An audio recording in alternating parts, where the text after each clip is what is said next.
Hi, I'm Dr. Michael King, and this is the third segment on how my book, Hide and Play Dead, makes headlines.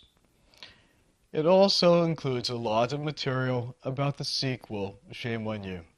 Picking up where we left off in the second segment, I was talking about how even with political allies, our mere existence as de-segregationists in Erie, Pennsylvania in the 60s led to a backlash of organized and violent groups, including the Ku Klux Klan. The headline now is A Child's War on Two Fronts. You see, the violence apparently did not strike the entire family equally. The aggression was more directed at the easiest target, the solo child, instead. The peril of death surrounded the tightrope I had to walk through the woods on my path to school, and throughout the day, the panic continued, at the mercy of cruel peers and racist teachers, all the way up into the moment when I could escape the torment and run back home through the woods. A quote from the book. This is a story when I leave a dance that I had organized as president of the student council in junior high school, and I'm suddenly confronted by high school students from another school. The thugs put their weapons in their hands back inside their coat pockets.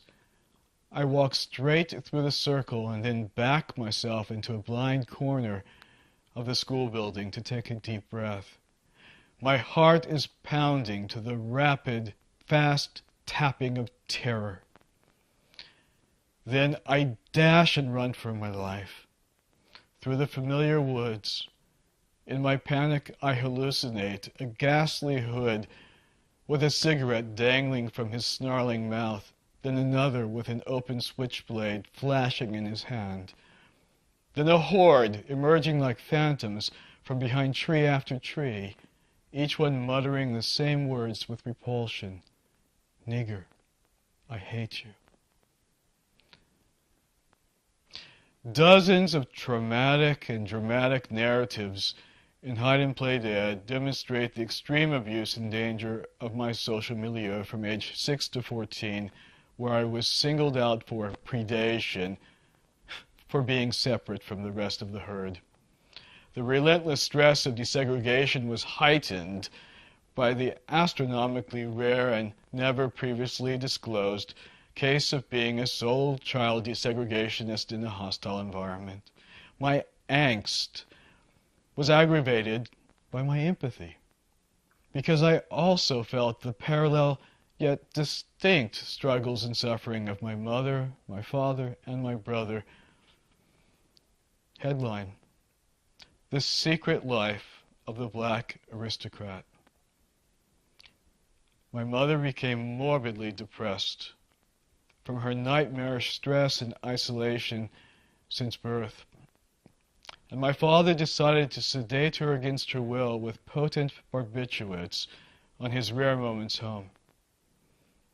Then I, starting at age 6, alone, and without my brother's involvement, had to calm and protect a violent mother with murderous and suicidal tendencies. A scenario that recurred on a nearly daily basis for countless years.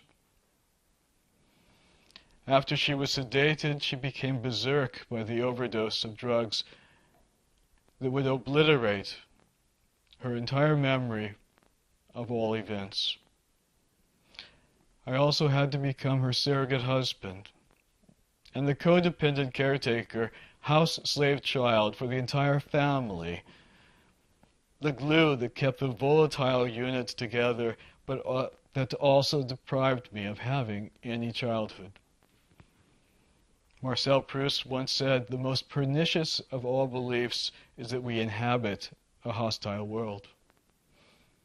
The inside story of the transgenerational black aristocracy, and especially the intelligentsia, driven out of the acquired narcissistic arrogance to prove their superiority over whites at any cost, includes the crushing of their children's free will and creative autonomy, the molding of them to be models of perfection that they can show off to the world.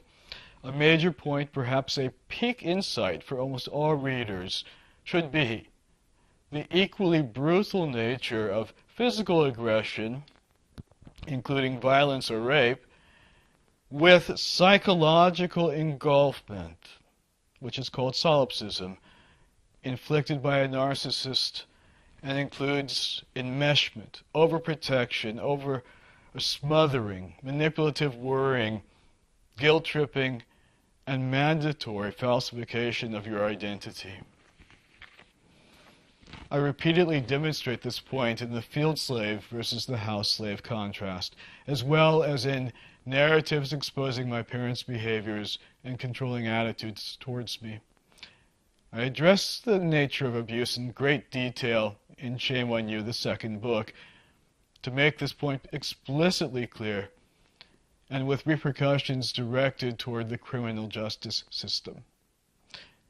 But the awareness that possibly the ultimate form of abuse is seeing another as merely an extension of oneself, designed to gratify our desires and to be exploited as an object, dovetails with the incrimination of the corporate elite, which justifies their behavior by denying that this is abuse.